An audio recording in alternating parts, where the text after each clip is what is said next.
రెండో విడత పంచాయతీ ఎన్నికల ఫలితాలపై ప్రత్యేక చర్చా కార్యక్రమానికి స్వాగతం. రెండో విడత పంచాయతీ ఎన్నికల ఫలితాలు వెలువడుతున్నాయి. మధ్యాహ్నం 1 గంట వరకు పోలింగ్ జరిగింది. ఆ తర్వాత 2 గంటల నుంచి ఓట్ల లెక్కింపు జరుగుతోంది. చాలా వరకు స్థానాల్లో ఇప్పటికే అభ్యర్థులు ఎవరు గెలిచారు, ఎవరు ఏ పార్టీకి మద్దతు ఇచ్చిన వాళ్ళు గెలిచారనేది ఇప్పటికే తేలిపోయింది. కాంగ్రెస్ యథావిధిగా మొదటి విడతలాగే రెండో విడతలు కూడా ఆధిపత్యం కనబరుస్తుంది. అలాగే బీఆర్ఎస్ కూడా తన వంతు సత్తాడుతోంది. బీజేపీ అలాగే ఇతరులు కూడా కొన్ని స్థానాలు విజయం సాధిస్తున్నారు. దానికి సంబంధించిన డేటాను ఒకసారి చూద్దాం. తెలంగాణకు సంబంధించి రెండో విడత పంచాయతీ ఎన్నికల్లో ఇప్పటివరకు వెలువడిన ఫలితాల ప్రకారం కాంగ్రెస్ పార్టీ 1362 చోట్ల విజయం సాధించింది. అలాగే బీఆర్ఎస్ 652 చోట్ల గెలిస్తే బీజేపీ 171 సర్పంచ్ స్థానాలు గెలుచుకుంది. ఇతరులు ఇండిపెండెంట్లుగా ఉన్నవాళ్ళు 385 స్థానాల్లో విజయం సాధించారు. గతంలో కూడా మొదటి విడత పంచాయతీ ఎన్నికల ఫలితాల్లో కూడా కాంగ్రెస్ ఆధిపత్యం కనబరిచింది. అలాగే బీఆర్ఎస్ తన వంతు సత్తా చాటింది. దీనికి సంబంధించి మనం చర్చ చేపట్టాం. చర్చలో పాల్గొనేందుకు 4 ప్రముఖులు ఉన్నారు. వాళ్ళని పరిచయం చేసుకుందాం. ముందుగా పాయల్ శంకర్ గారు, బీజేపీ ఎమ్మెల్యే. అలాగే చరణ్ కౌశిక్ గారు, టీపీసీసీ అధికార ప్రతినిధి. అలాగే శుభప్రద్ పటేల్ గారు, బీఆర్ఎస్ నేత. అలాగే సంగని మల్లేశ్వర్ గారు, కేయూ జర్నలిజం విభాగాధిపతి. పాయల్ శంకర్ గారు, మీ పార్టీ 2028 టార్గెట్ తోటి ముందుకెళ్తుంది. 2028లో ఖచ్చితంగా తెలంగాణ రాష్ట్రంలో అధికారంలోకి రావాలి అని చెప్పి ఒక టార్గెట్ పెట్టుకుంది. కానీ పంచాయతీ ఎన్నికల ఫలితాలు చూస్తే ఏమనిపిస్తుంది? ఆ టార్గెట్ రీచ్ అవ్వడానికి ఇది మంచి ఒక పునాదిగా భావిస్తున్నారా, లేకపోతే వెనకబడ్డాం అనిపిస్తుందా? ప్యానల్లో ఉన్నటువంటి మిత్రులకు, మిగతా ఈటీవీ ప్రేక్షకులకు అందరికీ నా యొక్క నమస్కారాలు. సహజంగా గ్రామ పంచాయతీ సర్పంచ్ ఎన్నికల్లో అధికార పార్టీకి కొంత సహజంగా ఓటర్లు కొంత మొగ్గు చూపేటటువంటి అవకాశాలు, కొంత భయభ్రాంతుల్లో ఒక పక్క, మరో పక్క అధికార పార్టీ కదా, రేపు ఏదైనా అవసరాలు కానీ, గ్రామాభివృద్ధి కానీ నేరుగా రాష్ట్రంలో ఉన్నటువంటి అధికారంలో ఉన్నటువంటి పార్టీతోని ఉంటేనే నిధులు తీసుకొచ్చుకునేటువంటి అవకాశం ఉంటుందని సహజంగా ఓటర్లు ఆ రకంగా ఆలోచిస్తారు. కానీ ఈరోజు ఉదాహరణకు ఎక్కడనైతే పనిచేసి కష్టపడేటటువంటి ప్రయత్నం చేస్తే, ఇప్పుడు మా ఆదిలాబాద్ జిల్లాలో దాదాపు 65 నుంచి 70% ఈరోజు భారతీయ జనతా పార్టీ మద్దతుదారులు సర్పంచ్లో గెలిచింది. అంటే ఇప్పుడు వచ్చినటువంటి సంఖ్యతో మేమేదో సంతృప్తిగా లేము. కాకపోతే ఈ సర్పంచ్ ఎన్నికలకు, శాసనసభ ఎన్నికలకు ఎక్కడ కూడా పొంతన ఉండదు. సర్పంచ్ ఎన్నికలప్పుడు ఓటర్ ఆలోచన ఒక రకంగా ఉంటుంది, అదేవిధంగా ఎమ్మెల్యే ఎన్నికలకు ఒక రకంగా ఉంటుంది, ఎంపీ ఎన్నికలకు ఒక రకంగా. ఓటరు ఆలోచన అనేది ఆ ఎన్నికని బట్టి ఓటరు ఆలోచిస్తారు. సర్పంచ్ ఎన్నికలు ఎక్కువ సర్పంచులు గెలిచినంత మాత్రాన భవిష్యత్తులో ఈ రాష్ట్రంలో ఎక్కువ సర్పంచులు ఏ పార్టీ అయితే గెలుస్తుందో ఆ పార్టీ అధికారంలోకి వస్తుందని చెప్పడానికి కూడా ఆస్కారం లేదు. సర్పంచ్ ఎన్నిక వేరు, తర్వాత ఎమ్మెల్యే ఎంపీ ఎన్నికలు వేరు. ఖచ్చితంగా ఏ గ్రామంలోకి వెళ్ళినా కూడా నేను మా జిల్లా మట్టుకు కొంత ఉదాహరణలు ఇవ్వదలుచుకున్నా. మేము ఎక్కడెక్కడికైతే వెళ్ళి మాట్లాడి కొంత ప్రయత్నం చేసినామో తప్పకుండా ఇక్కడ 70% భారతీయ జనతా పార్టీ మద్దతుదారులు సర్పంచ్గా గెలిచారు.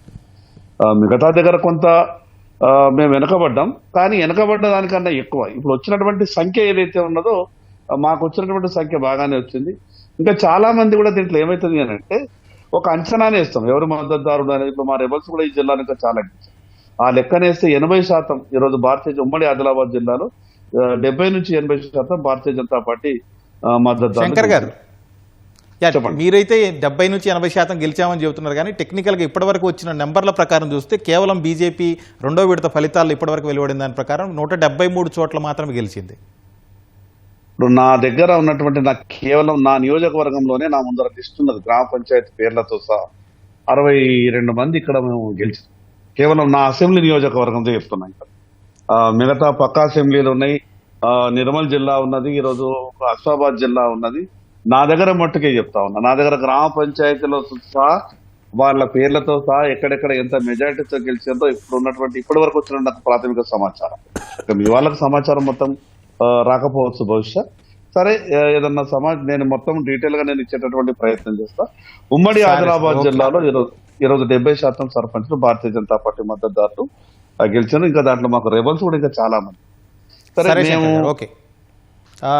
చరణ్ కౌశిక్ గారు, పాయల్ శంకర్ గారు అంటున్నారు ఉమ్మడి ఆదిలాబాద్ జిల్లాలో చూస్తే 60 నుంచి 70% వరకు స్థానాలన్నీ బీజేపీనే గెలిచింది అని చెప్పి అంటున్నారు. అంటే మీరేమంటారు? ఆదిలాబాద్ జిల్లాలో కాంగ్రెస్ పరిస్థితి ఎలా ఉంది? శంకర్ గారు చెప్పిన దాంతో ఏకీభవిస్తున్నారా, లేకపోతే మీ పార్టీ ఎలా ఉంది అక్కడ పొజిషన్? సార్, ఇప్పుడు మొదటి విడత కూడా రాష్ట్ర వ్యాప్తంగా దాదాపు 31 జిల్లాలో ఎలక్షన్ జరిగితే 31 జిల్లాలు ఉంటే 25 జిల్లాలో ఎలక్షన్ జరిగితే 2 జిల్లాల్లో మాత్రమే కాంగ్రెస్ పార్టీ కొంత బలహీనమైన ప్రదర్శన జరిగి ఉండే. ఎందుకంటే ఆసిఫాబాద్ కావచ్చు, సిద్దిపేట జిల్లాలో రెండో విడతలో ఖచ్చితంగా కాంగ్రెస్ పార్టీ ఇప్పటి వరకు 2328 ఫలితాలు నిలబడితే 1484 కాంగ్రెస్ పార్టీ గెలిచింది. కాబట్టి ఖచ్చితంగా కాంగ్రెస్ పార్టీకి సంబంధించి 57% ఫస్ట్ ఫేజ్ లో వస్తే సెకండ్ ఫేజ్ లో అది దాటి 60% పైగా కాంగ్రెస్ పార్టీ సర్పంచ్ గెలవబోతా ఉంది. ఆదిలాబాద్ ఎందుకంటే కొంత ఆదిలాబాద్ లో మొదటి లాస్ట్ టైం ఎంపీ కూడా ఆదిలాబాద్ లో భారతీయ జనతా పార్టీ ఉన్నది, ఇప్పుడు కూడా భారతీయ జనతా పార్టీ ఎంపీ ఉన్నారు. అదే కాకుండా ఆదిలాబాద్ ఎమ్మెల్యే కావచ్చు, తర్వాత అక్కడ ఉన్నటువంటి ఎమ్మెల్యే రామారావు గారు పటేల్ కావచ్చు, ముదూరు కావచ్చు, తర్వాత సిర్పూర్ కాగనర్ కావచ్చు, అక్కడ కూడా భారతీయ జనతా పార్టీ సంబంధించిన ఎమ్మెల్యేలు ఉన్నారు. అదే కాకుండా మొన్న జరిగినటువంటి ఎమ్మెల్సీ ఎలక్షన్ లో కూడా టీచర్స్ కావచ్చు, గ్రాడ్యుయేట్ లో భారతీయ జనతా పార్టీ గెలిచిన పరిస్థితి మనం చూసినాం. ఆ బెల్ట్ లో మెదక్, నిజామాబాద్, ఆదిలాబాద్ లో ఎంపీలు ఉన్నారు, కరీంనగర్ లో కూడా ఎంపీలు ఉన్నారు, చేవెళ్లలో కూడా ఎంపీలు ఉన్న పరిస్థితి, మహబూబ్నగర్ లో కూడా ఎంపీలు ఉన్నారు. ఎందుకంటే భారతీయ జనతా పార్టీ 8 ఎంపీలు గెలిస్తే 2 హైదరాబాద్ సంబంధించి సికింద్రాబాద్ కావచ్చు, మల్కాయి రూరల్ వేస్తే మిగతా ఆయన కూడా రూరల్ నుంచి గెలిచిన పరిస్థితి మనం చూసినాం. ఏదేమైనప్పటికీ కూడా ఖచ్చితంగా కాంగ్రెస్ పార్టీ బలమైనటువంటి ఎక్కువ అత్యధిక స్థానాలు రెండో విడత గెలవబోతా ఉంది. ఇక్కడ ప్రధానంగా కాంగ్రెస్ పార్టీకి ఇంకా అత్యధికంగా గెలిచే అవకాశం ఉన్నప్పుడు కూడా కాంగ్రెస్ పార్టీ ప్రధానంగా రెబల్స్ మూలంగా మొదటి ఫేజ్ లో కూడా చాలా నష్టం జరిగింది. రెండో ఫేజ్ లో కూడా రెబల్స్ మూలంగానే కాంగ్రెస్ పార్టీకి నష్టం జరుగుతా ఉంది. దానిలో భాగంగా మాత్రమే కాంగ్రెస్ పార్టీ రెండో విడతలో 60% పైగా సర్పంచ్ గెలిచే అవకాశం ఉంది. శుభప్రద్ పటేల్ గారు, ఇప్పుడు బీఆర్ఎస్ మొదటి విడతలో ఒక 20-25% స్థానాలు గెలిచింది. ఇప్పుడు రెండోసారి కూడా పరిస్థితి చూస్తుంటే కొంచెం అటు ఇటుగా అలాగే ఉంది. మీరేమంటారు? కేటీఆర్ గారు అయితే మేము మార్పు కనిపిస్తుంది, పల్లె ప్రజల్లో బీఆర్ఎస్ను ప్రత్యామ్నాయంగా చూస్తున్నారు, మళ్ళీ వచ్చే ఎన్నికల్లో బీఆర్ఎస్ను విజయం వరించబోతుంది అంటున్నారు. ఈ ఫలితాలు అలాంటి ఇండికేషన్ ఇస్తున్నాయా? 20-25% గెలిచినంత మాత్రానే మీకు సానుకూలంగా ఉందంటూ మీరు భావిస్తున్నారా? గుడ్ ఈవినింగ్ ప్రసాద్ గారు, మీకు అదేవిధంగా ప్యానెల్ ఉన్నటువంటి చరణ్ కౌశిక్ గారికి, పాయల్ శంకర్ గారికి, మల్లేశ్వర్ గారికి, ఈటీవీ ప్రేక్షకులందరూ కూడా, వాస్తవానికి గత ఫస్ట్ ఫేజ్ లో జరిగినటువంటి ఎన్నికలు జరిగినటువంటివి 3834 గ్రామ పంచాయతీలో 1702 గ్రామ పంచాయతీలు కాంగ్రెస్ పార్టీ మద్దతుదారులు గెలుచుకోగా 1345 మంది బీఆర్ఎస్ పార్టీకి సంబంధించినటువంటి మద్దతుదారులు గెలిచినటువంటి, అంటే దాదాపు 35% బీఆర్ఎస్ పార్టీ గత ఫస్ట్ ఫేజ్ లో గెలిచినటువంటిది మనం చూసినాం. ఈ రోజు కూడా ఈరోజు చెప్తున్నటువంటిది మీ దాంట్లో వస్తున్న దానికన్నా ఫిగర్స్ కన్నా మాకు ఉండేటటువంటి సోర్సెస్ బట్టి మాకు ఇప్పుడు మీరు వికారాబాద్ జిల్లాలో 7-8 అని చెప్పారు, కానీ ఎక్కువ సంఖ్యలో మాకు ఇక్కడ నేను వికారాబాద్ జిల్లానే కాబట్టి ఎక్కువ సంఖ్యలో బీఆర్ఎస్ పార్టీ మద్దతుదారులు గెలుస్తున్నట్టు మాకున్నటువంటి ఇన్ఫర్మేషన్.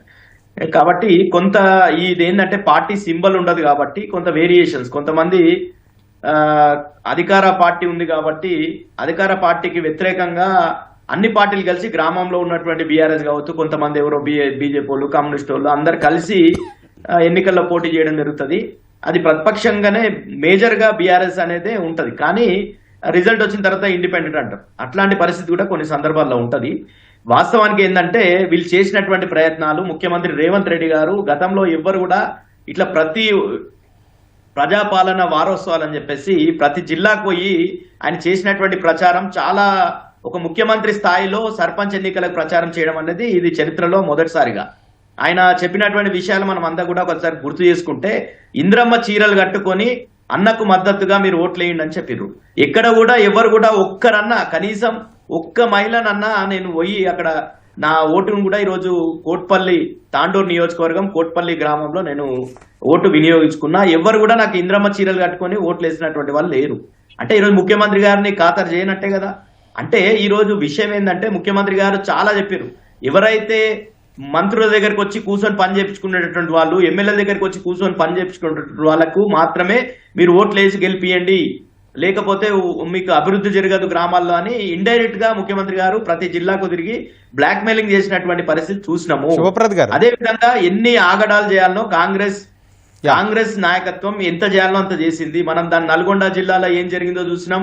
ఒక బీసీ అభ్యర్థిని మొత్తం కూడా ముఖ్యమంత్రి గారు పిలుపునిచ్చినట్టుగా ఇందిరమ్మ చీరలు కట్టుకున్నా, వేరే ఇతర దుస్తుల్లో వెళ్ళినా కూడా సీట్లు అయితే వాళ్ళకి వచ్చాయి కాబట్టి ఓట్లు వేసారు కదా, ఓట్లు వేస్తే సరిపోతుంది కదా. ముఖ్యమంత్రి విషయం ఏంటంటే ప్రసాద్ గారు, వాస్తవానికి ఏముంటదంటే అధికార పార్టీకి అడ్వాంటేజ్ ఉంటుంది. ఇంకా 3 సంవత్సరాల కాలపరిమితి ఉంది వాళ్ళకు.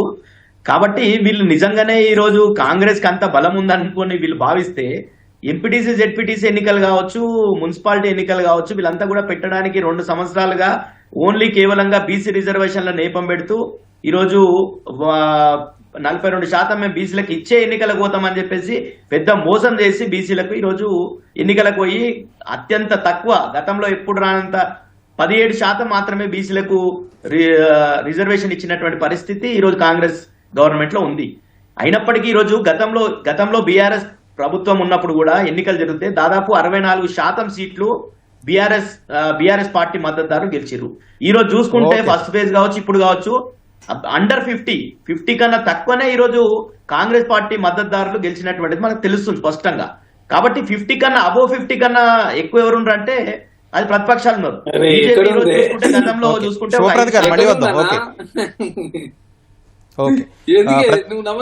పంచాయతీ ఎన్నికల ఫలితాలపై ప్రత్యేక చర్చా కార్యక్రమంలో ఇప్పుడు విరామం. మల్లేశ్వర్ గారు, ఇప్పుడు మొదటి విడత పంచాయతీ ఎన్నికల ఫలితాలు చూసాం, అలాగే రెండో విడత ఫలితాలు కూడా వెలువడుతున్నాయి. ఇప్పుడు వరకు వచ్చినటువంటి ఈ ఫలితాలు, రెండు విడతల పంచాయతీ ఫలితాలు చూస్తుంటే తెలంగాణలో గ్రామీణ ప్రాంతాల్లో ప్రజల మూడ్ ఎలా ఉందనిపిస్తుంది మీకు? ముందుగా ప్యానెల్లో ఉన్నటువంటి మిత్రులకు మరి ఈటీవీ ప్రేక్షకులకు నమస్కారం. వాస్తవంగా మరి గాంధీజీ కలలుగన్న గ్రామ స్వరాజ్యం కొరకు ఈరోజు మరి సర్పంచ్ ఎన్నికలు మరి మొదటి విడత అయిపోయింది, రెండో విడత కూడా ఈరోజు ఫలితాలు కూడా పూర్తిగా రాబోతున్నాయి. ఏదేమైనప్పటికీ కూడా ఈ పంచాయతీల విషయం కాడ పార్టీలు ఎంత కుస్తీలు పట్టినా పార్టీ గుర్తులు ఉండే కనుక పంచాయతీలలో వాళ్ళ వ్యక్తిగత ఇమేజ్ కొంత 50% డెఫినెట్గా పనిచేస్తుంది అనేది మనం ఫలితాలను బట్టి చూస్తూ ఉన్నాం. దాంతోపాటు పార్టీల పనితనాన్ని పార్టీల వ్యవహార శైలిని కూడా చూసి ఈరోజు వేస్తున్నటువంటి ఓటర్లను కూడా చూస్తున్నాం. మనకు మొదటి విడతలో దాదాపుగా 84.28% నమోదు చేసుకున్నారు. రెండో విడత కూడా ఏం తగ్గలేదు, 80% ఎబోవ్ ఈరోజు రికార్డు చేసుకున్నటువంటి పరిస్థితి.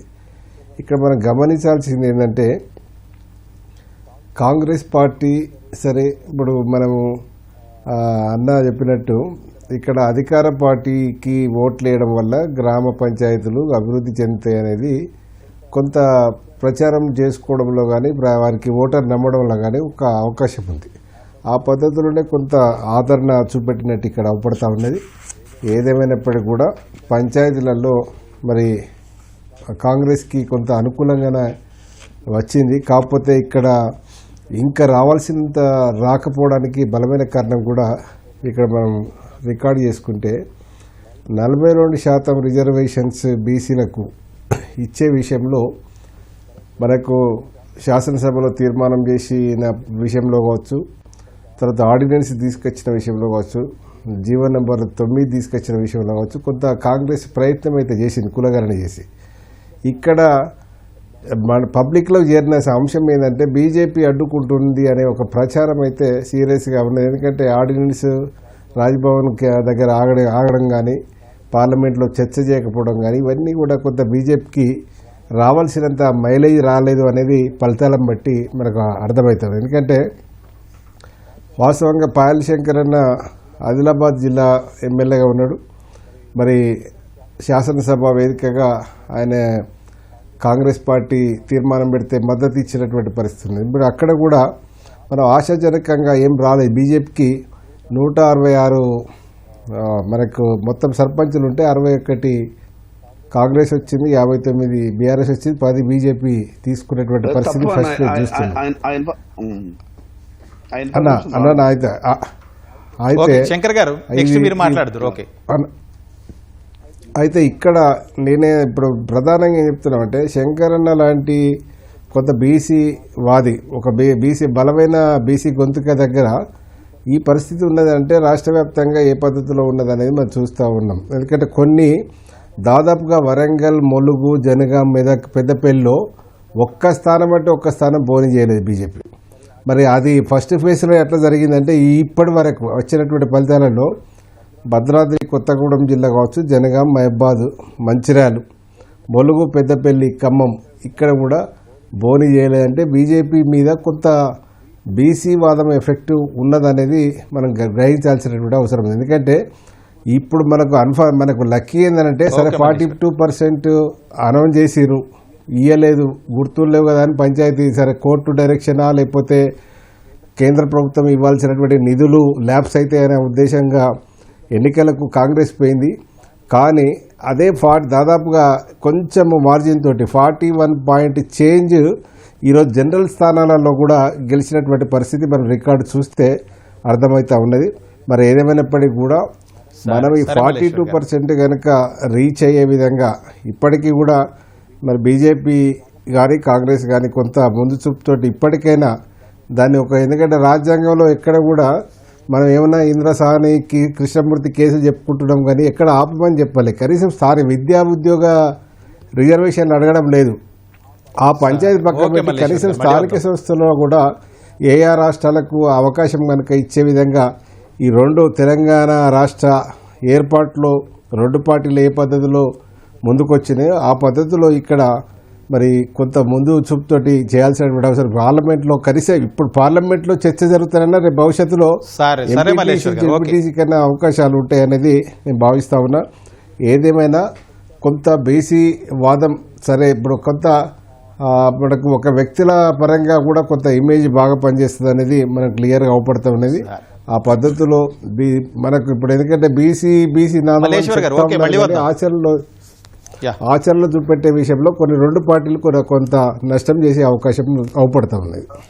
శంకర్ గారు, ఓకే, మీ ఆదిలాబాద్ జిల్లా వరకు మల్లేశ్వర్ గారు చెప్పిన నెంబర్లతో మీరు విభేదించినా కూడా మిగిలిన రాష్ట్ర వ్యాప్తంగా పరిస్థితి చూస్తే అసలు బీజేపీ నాయకత్వం సీరియస్గా తీసుకోలేదు పంచాయతీ ఎన్నికల్ని. ఓకే, గెలిస్తే గెలిచాం లేకపోతే లేదు అన్నట్టుగా లోకల్ స్థానిక నాయకులకు వదిలేశారా? అంటే అట్లేం లేదు, అన్ని జిల్లాలలో పోటీ చేసిండ్రు. ఎక్కడైతే బలమైనటువంటి నాయకత్వం ఉన్నదో అక్కడ కష్టపడేటటువంటి ప్రయత్నం జరిగింది, రిజల్ట్స్ కూడా వచ్చింది. మీకు ఉదాహరణకి ఇప్పుడు ఎమ్మెల్యేలు ఉమ్మడి ఆదిలాబాద్ జిల్లాలో 4 ఎమ్మెల్యేలు ఉన్నారు. ఆదిలాబాద్ కావచ్చు, నిర్మల్ కావచ్చు, ముదర్ కావచ్చు, కాగనార్, ఇట్లా మెజార్టీ స్థానాలు భారతీయ జనతా పార్టీ ఇక్కడ గెలిచింది. ప్రత్యేకంగా ఆదిలాబాద్ నియోజకవర్గంలో 70% సర్పంచ్ భారతీయ జనతా పార్టీ మద్దతు. ఒక విషయం అండి, అంటే ఈ సర్పంచ్ ఎన్నికలతోని భవిష్యత్తులో రాష్ట్రంలో ఏ పార్టీ అధికారంలోకి వస్తుందని నిర్ణయించడం చాలా కష్టం. నేను అనేక సందర్భాల్లో నేను చూసిన గతంలో కేవలం 3-4 సర్పంచులు మాత్రమే మాకుండే. నేను ఆదిలాబాద్ శాసనసభ్యునిగా గెలిచిన. అంటే ఎమ్మెల్యే ఎన్నికల సమయంలో తర్వాత ఈ సర్పంచ్ ఎన్నికలకు వీటికి చాలా ఓటర్ల ఆలోచన ఒక రకంగా ఉంది. ఇప్పుడు ఎక్కువ అధికార పార్టీకి ఎందుకు ఆలోచిస్తున్నారంటే ఏదున్నా కూడా గ్రామాలకు ఏదైనా అవసరాలు ఉంటే అధికార పార్టీకి తీర్చేటువంటి అవకాశాలు ఉంటాయి కదా. ఇంకోటి రకరకాల ఒత్తిళ్లు స్థానికంగా ఈ స్థానిక సంస్థల ఎన్నికల మీద ఉంటే లోకల్ పోలీస్ ని ఉపయోగించుకునే ప్రయత్నం చేయడం.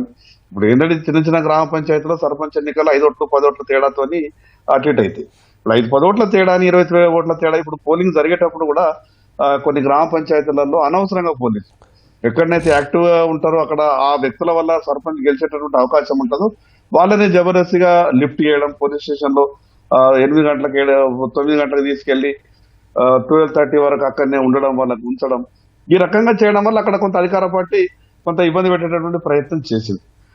సర్పంచ్ ఎన్నికల్లో వ్యక్తుల అక్కడ ఉన్నటువంటి వాళ్ళ ఇమేజ్ కూడా చాలా ఆధారపడింది. పార్టీ కన్నా ఎక్కువ అక్కడ ఉన్నటువంటి వ్యక్తుల మీద ఎక్కువ ఆధారపడి ఉంటుంది.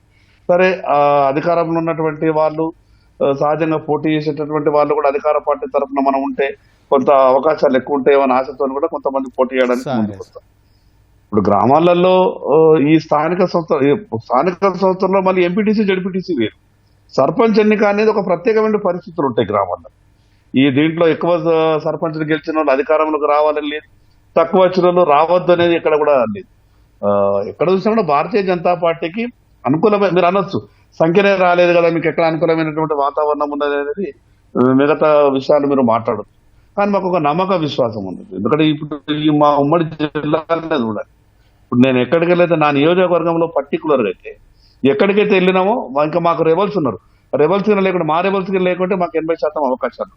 సరే, ఏదైనా మేము ఇంకా కూడా దీంట్లో చాలా ఇంప్రూవ్ కావాల్సినటువంటి అవసరం ఉంటుంది. తప్పకుండా రేపు ఈ రాష్ట్రంలో భారతీయ జనతా పార్టీ ప్రత్యామ్నాయం సంకేతాలు మాత్రం.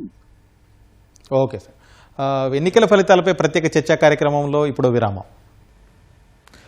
చరణ్ గారు, ఇప్పుడు ఎన్నికల ఫలితాలు పంచాయతీలకు సంబంధించి మొదటి విడత కావచ్చు, రెండో విడత కావచ్చు, ఈ 50 నుంచి 60% మధ్యలో ఉన్నాయని మీరు చెబుతున్నారు. అవి సాటిస్ఫైడ్గానే ఉందా కాంగ్రెస్ పార్టీ? ఇంకా రావాల్సి ఉంటే, ఇంకా వచ్చుంటే బాగుండేది అనిపిస్తుందా? సార్, ప్రధానంగా మాకు 2 నష్టాలు జరిగినాయి. ఒకటేమో భారతీయ జనతా పార్టీ బలంగా నిలబడకపోవడం మూలంగా ఆ ఓటు అంతా కూడా బీఆర్ఎస్ పార్టీ షిఫ్ట్ అయింది. ఎందుకు చూస్తా ఉన్నారు, 2018 ఎలక్షన్లో కూడా అదే భారతీయ జనతా పార్టీ బలహీనపడంతో బీఆర్ఎస్ పార్టీ ఓటు షిఫ్ట్ అయినాయి. అదే కాకుండా మొన్న 19 ఎలక్షన్లో కూడా అదే జరిగింది. 24లో జరిగిన ఎంపీ ఎలక్షన్లో కూడా భారతీయ జనతా పార్టీకి బీఆర్ఎస్ పార్టీ ఓటు షిఫ్ట్ అవడంతో బీఆర్ఎస్ పార్టీ సంబంధించిన 9 ఎంపీలు ఓడిపోయిన పరిస్థితి మనం చూసినాం.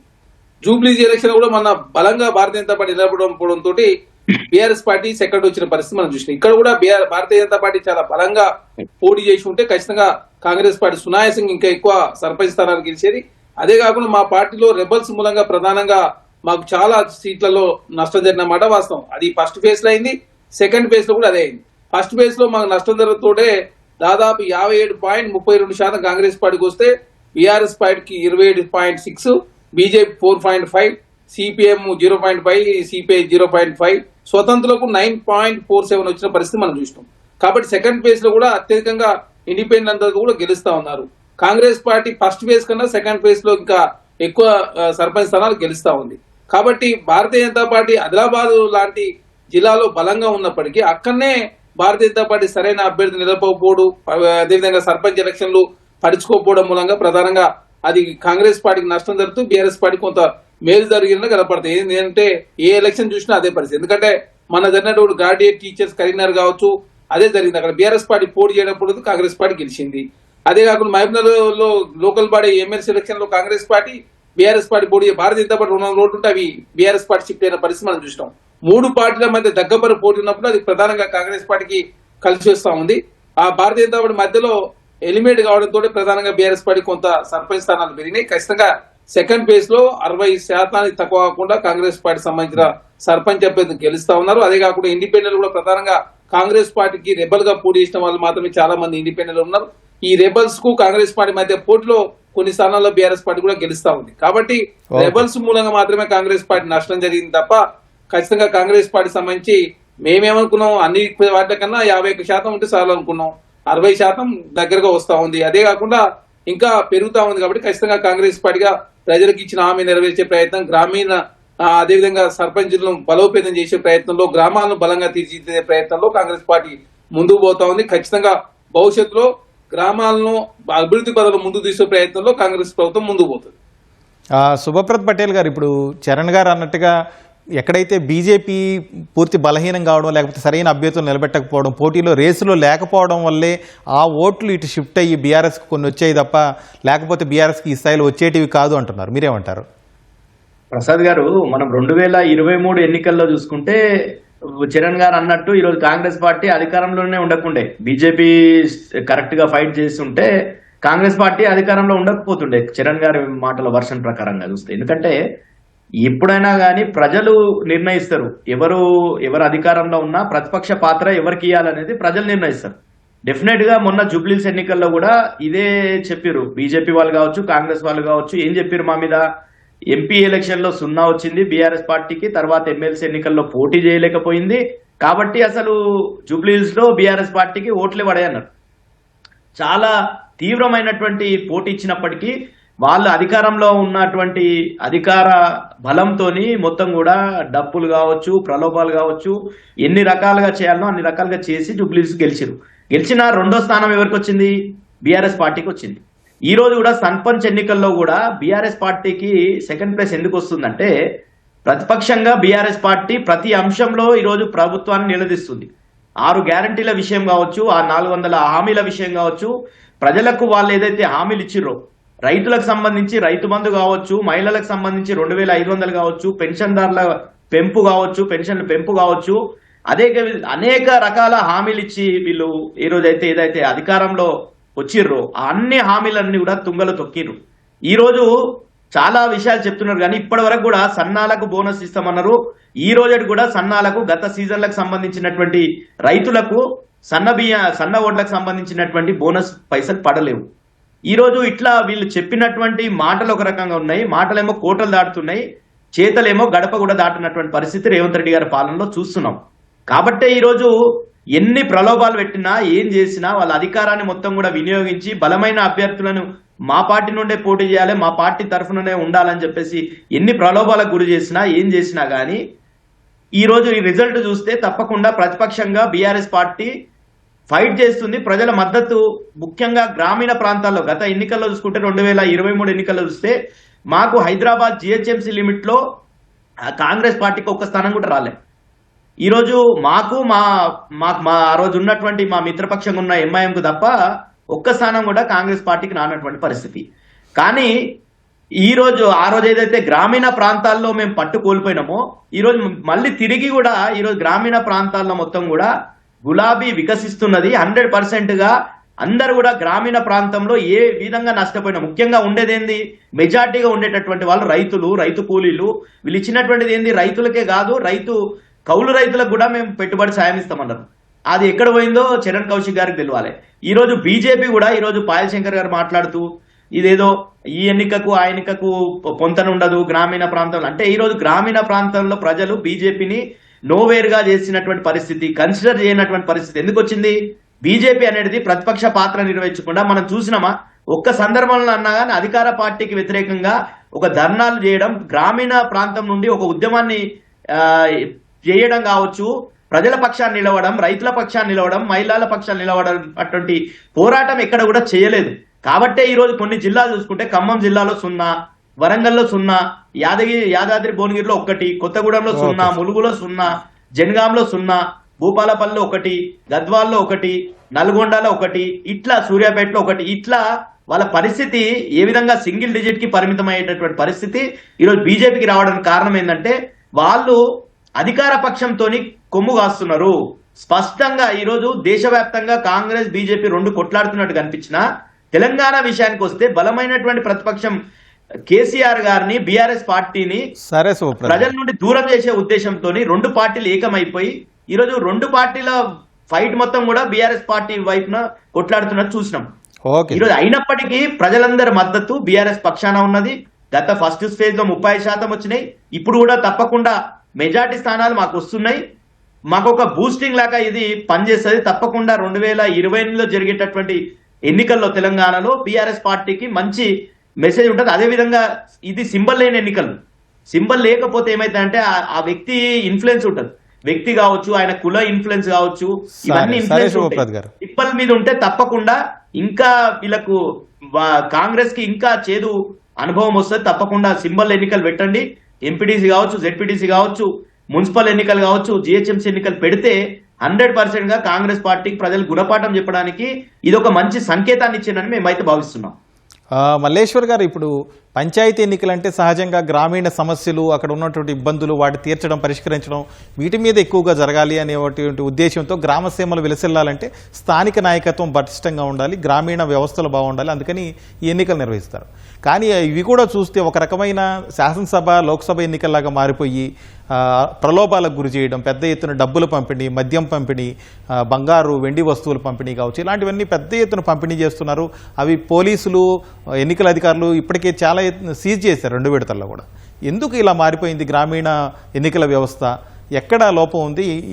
ఎలా మారాలంటారు?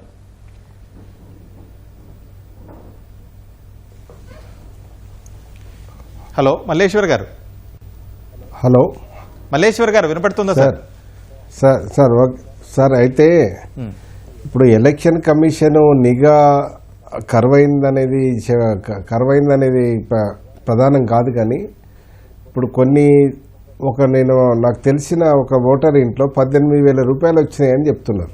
18,000 ఎట్లా వచ్చినాయంటే 3 పార్టీలు కూడా అక్కడ సరే జెండాలు ఏ పార్టీ మోసినా కూడా 3 పార్టీల అభ్యర్థులు వారికి తోచిన సాయం అంటే వాళ్ళు 2,000, వాళ్ళు 1,500, వాళ్ళు 1,000 రూపాయలు ఆ పద్ధతిలో పంచడానికి ఎక్కడ వెనకాడలేదు.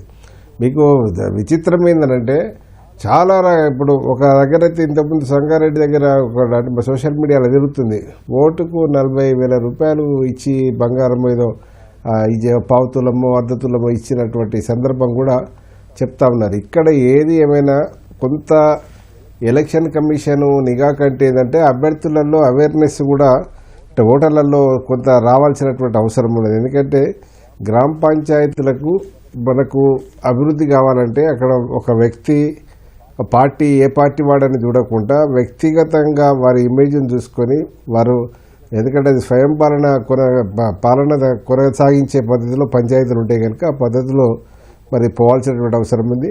ఇక్కడ మనం ప్రధానంగా మరికి మొదటి విడతలో రెండో విడతలో చూస్తూ ఉన్నాం. కొంత కాంగ్రెస్ మనకు బాగానే మైలేజ్ తీసుకొచ్చింది. కానీ ఇప్పుడు నిన్న ఒక బండి సంజయ్ ఏమంటున్నాడంటే ఆ ఇండిపెండెన్స్ వాళ్ళన మరి లేకపోతే ఇవి పార్టీలకు జెండాలు లేనటువంటి అభ్యర్థులు గెలిచిన వాళ్ళ మీరు ఏమైనా ఉంటే 18వ తారీఖు లోపే జాయిన్ కావాలని చెప్పి ఒక హుకుం అంటే ఒక రకమైన ఆదేశాలు జారీ చేస్తున్నాడు. అంటే తర్వాత వస్తే మేము తీసుకోం, ముందే అలర్ట్ చేస్తున్నటువంటి పరిస్థితి చూస్తా ఉన్నాం.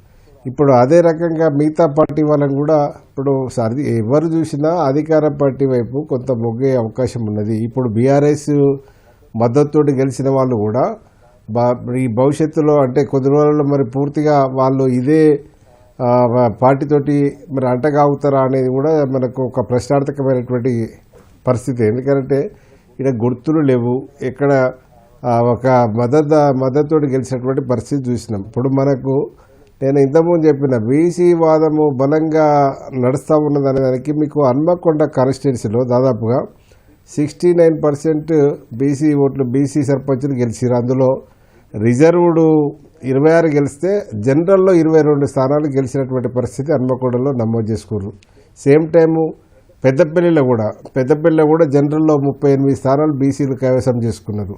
రిజర్వ్డ్ 27 ఉన్నాయి. అంటే ఈ మనకు ఈ 17% 18% ఉన్నటువంటి రిజర్వేషన్లో కూడా 42% కాదు, ఇక్కడ 65% 69% రీచ్ అయినటువంటి పరిస్థితి ఉన్నది. అంటే వాళ్ళ వ్యక్తిగత ఇమేజ్ ఇక్కడ రిజర్వేషన్ ఉన్నా లేకున్నా బీసీలు జనరల్ స్థానాలలో గెలుస్తున్నారు అంటే వాళ్ళ క్యారెక్టరు, వాళ్ళకు ఉన్నటువంటి రకరకాల ఇష్యూస్ వాళ్ళకి కలిసి వచ్చిన అంశము. ఇట్లా రాష్ట్రమంతా కూడా ఆ పరిస్థితి రేపు రిజర్వేషన్స్ కనుక 42% కనుక ఉండేది చాలా మా చరణ్ కౌశిక్ లాంటి వాడు ఎమ్మెల్యే అవ్వాలి అంటే అయ్యే అవకాశాలు కూడా, అంటే మనకు అప్పుడు మన ఆ స్థానము మనకు పదిలంగా ఉంటాయి కనుక అటువంటి పరిస్థితి వచ్చే అవకాశం ఉంటుంది. కాబట్టి ఇప్పటికీ కాంగ్రెస్ కావచ్చు బీజేపీ కావచ్చు కొంత మరి ఈ పరిస్థితి రిజర్వేషన్స్ విషయంలో కొంత మనకు ఒక పద్ధతిగా కనుక వాళ్ళు తీసుకొచ్చే అమలు కనుక చేయకపోతే ఇంకా బీజేపీకి జరిగిన నష్టమే రేపు కాంగ్రెస్ కూడా జరగదనేది కూడా గ్యారంటీ లేదు. ఆ పద్ధతిలో ముందుకు పోవాల్సినటువంటి అవసరం ఉంది. ఎందుకంటే రాహుల్ గాంధీని నమ్ముకొని ఇవాళ ఇక్కడ బీసీ సమాజం అంతా కొంత కాంగ్రెస్కు మద్దతు ఇస్తున్నది. మరి దాన్ని నిలబెట్టుకోవాల్సినటువంటి బాధ్యత కూడా కాంగ్రెస్కు ఉన్నది అనేది నా మనవి. పంచాయతీ ఎన్నికల ఫలితాలపై ప్రత్యేక చర్చా కార్యక్రమంలో ఇప్పుడు విరామం. చరణ్ కౌశిక్ గారు, మొత్తంగా పంచాయతీ 2 విడతల్లో ఎన్నికల ఫలితాలు చూస్తుంటే ఏ అంశాలు ప్రధానంగా పల్లె ప్రజల మీద ప్రభావం చూపించాయనిపిస్తుంది? సార్, ప్రధానంగా పల్లె ప్రజలు ఎవరికి అందుబాటులో ఉన్న వ్యక్తులను వాళ్ళు నియమించుకునే పరిస్థితిలో ముందుకు పోయినా కనపడతారు. ఎందుకంటే గతంలో మనం చూసినాం, టౌన్లలో ఉన్న వాళ్ళు కూడా పోటీ చేశారు, ఈసారి అది తగ్గింది. అదే కాక హైదరాబాద్ లో ఉండి కూడా సర్పంచ్లు గ్రామాల్లో అదేవిధంగా యాక్టివిటీ చూసిన పరిస్థితి మనం చూసినాం. ఈసారి ఆ పరిస్థితి లేకుండా ఏ గ్రామానికి దగ్గరగా ఉండి ఆ గ్రామ అభివృద్ధిలో భాగస్వామ్య వ్యక్తులు మాత్రమే గ్రామ సర్పంచ్ గా ఎలక్షన్ లో వాళ్ళు మద్దతు ప్రకటించారు. అదే కాకుండా గతంలో మనం చూసినాం, పెద్ద ఎత్తున బీఆర్ఎస్ ప్రభుత్వ హయాంలో ఖర్చు పెట్టి ఎలక్షన్ లో పోటీ చేసి గెలిచిన తర్వాత ఆ స్థాయిలో నిధులు రాకపోవడం, నిధుల కొరతతోటి చాలా ఇబ్బంది పడ్డారు. కాబట్టి అట్లాంటి పరిస్థితి ఉండొద్దని చెప్పి ఈసారి భావించారు. కాబట్టి ఖచ్చితంగా గ్రామానికి అందుబాటులో ఉండి గ్రామ డెవలప్మెంట్ లో ఎవరైతే భాగస్వాములు అవుతారో అట్లాంటి వ్యక్తులు గెలిపించారు. అదే కాకుండా కాంగ్రెస్ పార్టీ సంబంధించి ఇప్పటి వరకు గ్రామాలకు సంబంధించి కావచ్చు, అదేవిధంగా గతంలో కేసీఆర్ గారి ప్రభుత్వాల్లో 10 సంవత్సరాల కాలంలో ఒక ఇందిరా మిల్లు కూడా ఇవ్వలే. కాంగ్రెస్ ప్రభుత్వం వచ్చిన తర్వాత ప్రతి నియోజకవర్గానికి 3,500 ఇందిరా మిల్లు కావచ్చు, రుణమాఫీ గతంలో 9,000 కోట్ల రూపాయల కేసీఆర్ గారి ప్రభుత్వం రుణమాఫీ చేయలేదు. అదే కాకుండా భారతీయ జనతా పార్టీ ఫీల్డ్ నుంచి వెళ్లిపోవడంతో బీఆర్ఎస్ పార్టీకి సంబంధించి కొంత లాభం జరిగినమాట వాస్తవం. ఫీల్డ్ లో లేదు భారతీయ, ఎందుకంటే ఎంపీ ఎలక్షన్ లో భారతీయ జనతా పార్టీ దాదాపు 30% పైగా ఓట్లు వచ్చిన భారతీయ జనతా పార్టీ ఈ ఎలక్షన్ లో అసంబద్ధంగా పోటీ చేయడం, పట్టించుకోకపోవడం మూలంగానే బీఆర్ఎస్ పార్టీకి అది కొంత లాభం జరిగింది. కాంగ్రెస్ పార్టీ మాత్రం రెబల్స్ మూలంగా ప్రధానంగా మాకు నష్టం జరిగిన మాట వాస్తవం. అదే కాకుండా దీని పార్టీ గుర్తుండవు కాబట్టి పూర్తి స్థాయిలో మైక్రో లెవెల్లో దీన్ని మనం ఎనాలిసిస్ కూడా చేయలేం. కాబట్టి ఖచ్చితంగా కాంగ్రెస్ పార్టీ అదేవిధంగా ఫస్ట్ ఫేజ్ లో కన్నా కూడా సెకండ్ ఫేజ్ లో అత్యధికంగా 60% పైగా గెలవబోతా ఉన్నారు. అదే కాకుండా మొన్న ఒక బీఆర్ఎస్ పార్టీ పెద్ద ఎత్తున ప్రచారం చేసింది. రాహుల్ గాంధీకి కాంగ్రెస్ పార్టీకి రేవంత్ రెడ్డి గ్యాప్ ఉందని, రేవంత్ రెడ్డి గారు కావచ్చు కాంగ్రెస్ పార్టీ 2 సంవత్సరాలని ఆదరణ కరువైందని చెప్పి పెద్ద ఎత్తున ప్రచారం చేసినప్పటికీ భారతీయ జనతా పార్టీ కావచ్చు, బీఆర్ఎస్ పార్టీ కావచ్చు, జూబ్లీస్ ఎలక్షన్ తర్వాత కావచ్చు, ఇప్పుడు లోకల్ పార్టీలో మనం చూస్తా ఉన్నాం. బీసీ దాని విషయంలో కూడా కాంగ్రెస్ పార్టీని అపవాదం నెట్టే ప్రయత్నం బీఆర్ఎస్ పార్టీ చేసింది. అపవాద విషయంలో కూడా కోర్టు చెప్తే మాత్రం మేము ఎలక్షన్ పెట్టినాం తప్ప మేము సరే, కావాలనో చరణ్ గారు, ఓకే. బీసీలకు ఇచ్చిన హామీ నెరవేర్చే ప్రయత్నం చేయకుండా మేము ఎక్కడ కూడా ఎలక్షన్ పెట్టలేదు. ఖచ్చితంగా బీసీలకు ఇచ్చిన ప్రతి హామీ నెరవేర్చే ప్రయత్నంలో కాంగ్రెస్ ప్రభుత్వం కావచ్చు పార్టీ ఎక్కడ కూడా చిన్న పొరపాటు చేయలేదని చెప్పేసి తెలంగాణ సమాజం అంతా నమ్మిరు. అదేవిధంగా కాంగ్రెస్ పార్టీ కూడా ఆ స్థాయిలో సర్పంచులు కూడా వచ్చిన పరిస్థితి మనం చూస్తా ఉన్నాం. శుభప్రద్ గారు, ఇప్పుడు 2 విడతలు చూస్తే మీరు గెలుచుకున్న 35% వరకు గెలిచామని చెబుతున్నారు. 3వ విడతలో ఎలా ఉండబోతుంది? మొత్తంగా ఈ పంచాయతీ ఎన్నికలు బీఆర్ఎస్కి ఏ విధమైన బూస్ట్ ఇచ్చాయి?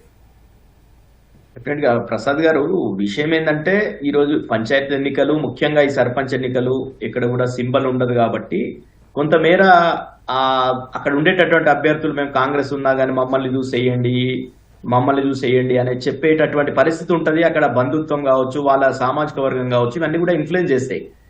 కాబట్టి ఈ రోజు పార్టీ గుర్తు లేదు కాబట్టి పార్టీకి ఎంత వ్యతిరేకంగా ఉన్నా, నిజంగానే ఈ రోజు పార్టీ గుర్తుతో ఎన్నికలు జరిగితే రైతులు ఎందుకు వేస్తారండి కాంగ్రెస్ పార్టీ కోట్లు? ఈ రోజు ఒక ఎరువు బస్తా కోసం మన ఛానళ్లలోనే ఎంత ఇబ్బందులు పడ్డారు రైతులు. ఒక యూరియా బస్తా కోసం లైన్లలో నిలబడి ఆపసోపాలు పడ్డటువంటి రైతులను మనం చూసినాం తెలంగాణలో. కాబట్టి అట్లాంటి రైతులు వాళ్ళకి ఇస్తానన్నటువంటి కేసీఆర్ 10,000 ఇస్తే పెట్టుబడి సాయం నేను 15,000 ఇస్తా అన్నాడు. ఇప్పటి వరకు ఈ రోజు రబ్బీకి సంబంధించినటువంటి సెకండ్ సీజన్ రైతు బందే పడలేదు. అట్లనే ప్రతి విషయంలో వీళ్ళు కాంగ్రెస్ పార్టీ అందరినీ మోసం చేసింది. మహిళల్ని, వృద్ధులను, వికలాంగులను, ఇట్లా చెప్పుకుంటూ పోతే నిరుద్యోగ యువతను, అన్ని రంగాలకు సంబంధించినటువంటి ప్రజల్ని మొత్తం తెలంగాణలో శుభప్రద్ గారు, సర్వజనుల్ని మొత్తం కూడా మోసం చేసినటువంటి కాంగ్రెస్ పార్టీ. కాబట్టి 100% గా ప్రజలు ఈ రోజు ఇంత తీవ్రమైనటువంటి పరిస్థితులు, ఒక్కొక్క ఎమ్మెల్యే అయితే నేను మిగతా పార్టీ సర్పంచ్లు నన్ను గెలిస్తే నా ఆఫీస్కి వస్తే మెడల్ బట్టి బయటకు గెలిటేస్తా అని చెప్పి ప్రచారానికి ఊర్లకు పోయి చెప్పినటువంటిది కాంగ్రెస్ పార్టీ ఎమ్మెల్యే.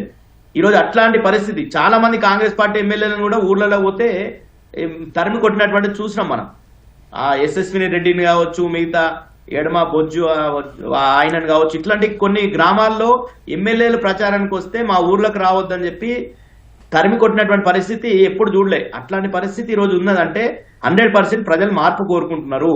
అయినప్పటికీ 3 సంవత్సరాల కాలం వీళ్ళకు ఉంది కాబట్టి తప్పకుండా 3వ విడతలో కూడా ఇదే రకమైన ఫలితాలు వస్తుండొచ్చు.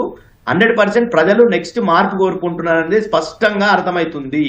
దాని ద్వారా వీళ్ళు చేసినటువంటి మోసాలనంతా కూడా ప్రజలు గ్రహించారు.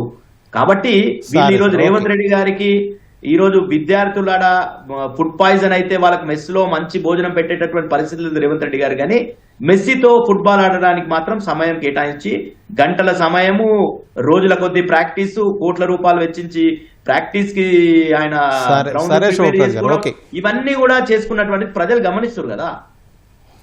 మల్లేశ్వర్ గారు, చివరిగా చెప్పండి, అసలు పంచాయతీరాజ్ వ్యవస్థ మరింత బలోపేతం కావాలి, స్థానిక సంస్థలు బలోపేతంగా ఉండాలి, రాష్ట్ర ప్రభుత్వాల మీద, కేంద్ర ప్రభుత్వాల మీద ఆధారపడకుండా స్వశక్తితో పంచాయతీలు నడిచే పరిస్థితి ఉండాలి అంటే ఏం చేయాలి? ఎలాంటి మార్పులు రావాలంటారు?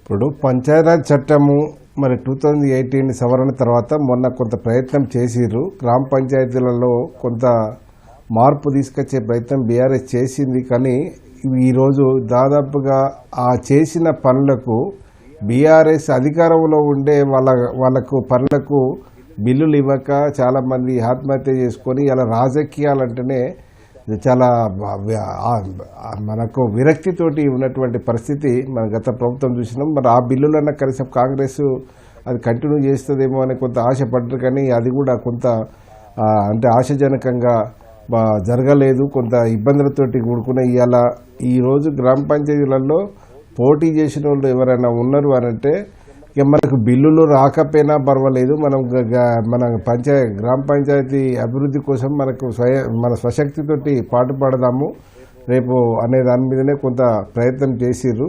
అయితే ఇక్కడ మనం జనరేట్ చేసుకోవడానికి కూడా ఒకవేళ ఇప్పుడు కేంద్ర ప్రభుత్వము దాదాపుగా 2,800 కోట్ల పైన ఇప్పుడు మరి మనకి ఇది ఇప్పుడు ఉండడం వల్ల ఏదంటే వస్తాయి. మరి దానికి ఏదేమైనప్పుడు కూడా గ్రామ పంచాయతీలకు ఎలాంటి కొరివిలు పెట్టకుండా మరి కేంద్ర ప్రభుత్వం కూడా ఇస్తే మరి ఆయా గ్రామ పంచాయతీలకు ఏ పార్టీ వాడాన్ని చూడకుండా రాష్ట్ర ప్రభుత్వం అంతా కూడా కొంత మరి ఇప్పుడు కాంగ్రెస్ అభ్యర్థి అయినా, బీజేపీ అభ్యర్థి అయినా, బీఆర్ఎస్ అభ్యర్థి అయినా వారందరికీ కూడా ఇచ్చి మరి పల్లెసీమలను మరి చాలా అభివృద్ధి పథంలో తీసుకుపోవాల్సినటువంటి అవసరం ఉన్నది. ఆ పద్ధతిలో పోవాలనంటే కొంత ఈడ పార్టీల పరంగా చూడకుండా మనకి ఈ ప్రయత్నం చేయాలనేది నేను మనవి చేస్తా ఉన్నాను. అలాగే మల్లేశ్వర్ గారు, మీరు ఒక జర్నలిజం విభాగం అధిపతిగా కేయూలో పనిచేస్తున్నారు. మీరు గమనించినటువంటి పరిస్థితుల ప్రకారం గ్రామీణ ప్రాంతాల్లో ఇప్పుడు పరిస్థితి ఎలా ఉంది? ఏ విధంగా గతానికంటే ఇప్పుడు ఏమైనా మెరుగుపడిందా లేకపోతే మరింత దిగజారిందా పరిస్థితి? అంటే మనము ఇక్కడ ఫ్యాక్ట్ మాట్లాడుకోవాలంటే 20 నెలల నుంచి ఇన్ఛార్జీల పాలనే కొనసాగుతూ ఉన్నది. అభివృద్ధి కొంత ఏదో స్టేటస్ కో ఉన్నట్టుగా నడుస్తూ ఉన్నది, కానీ మనము మెరుగైన అభివృద్ధి ఎక్కడ అవపడలేదు. దానికి కారణం ఏంటంటే నిధుల కొరత ఒకటి, ఇన్ఛార్జీల పాలన కూడా ఇది. అందుకే ఇవాళ పంచాయతీ ఎన్నికలకు ప్రజలందరూ కూడా ఆసక్తిగా 80% పైగా ఓటింగ్ రావడానికి ఏంటంటే వాళ్ళు నా గ్రామాన్ని నేను అభివృద్ధి చేసుకోవాలనేది ప్రతి ఒక్క ఓటర్ అనుకోవడం వల్లనే ఇలా ఎక్కువ పార్టిసిపేషన్ చేయడం జరిగింది. ఆ పద్ధతిలో ముందుకు పోతా ఉన్నారు. డెఫినెట్ గా భవిష్యత్తు ఇన్ఛార్జీల పాలనకును దీనికి ఇన్ఛార్జీల పాలనకును గ్రామ ఇప్పుడు ఎన్నికైనటువంటి సర్పంచ్లకు తేడా ఉంటుంది. ఆ పద్ధతిలో మరి నీకు పల్లెసీమలను చాలా భాగ్యసీమలుగా తీర్చిదిద్దడానికి. ఓకే, థ్యాంక్ యూ మల్లేశ్వర్ గారు, థ్యాంక్ యూ డిస్కషన్లో పార్టిసిపేట్ చేసినందుకు. చరణ్ గారు థ్యాంక్ యూ, శుభప్రద్ గారు థ్యాంక్ యూ వెరీ మచ్. ఇది 2 దశల పంచాయతీ ఎన్నికలకు సంబంధించి ఇప్పటివరకు ఫలితాలు చూసాం. మొదటి విడత ఆల్రెడీ చూసేసాం. రెండో విడతలో కూడా ఇప్పటివరకు వచ్చినటువంటి ఫలితాలను చూస్తే కాంగ్రెస్ 2000కు పైగా స్థానాల్లో విజయం సాధించింది. కాంగ్రెస్ మద్దతుదారులు అలాగే బీఆర్ఎస్ మద్దతుదారులు కూడా పోటాపోటీగా 886 చోట్ల గెలుపు పతాక ఎగరేశారు. బీజేపీ 200కు దగ్గరగా ఉంది, కానీ ఇండిపెండెంట్లు అంతకంటే ఎక్కువ స్థానాల్లో విజయం సాధించారు. దాదాపుగా 466 చోట్ల ఇండిపెండెంట్లు సత్తా చాటారు. ఇది మరిన్ని తాజా వివరాల కోసం ఎప్పటికప్పుడు అప్డేట్స్ కోసం ఈటీవీ చూస్తూ ఉండండి. నమస్కారం.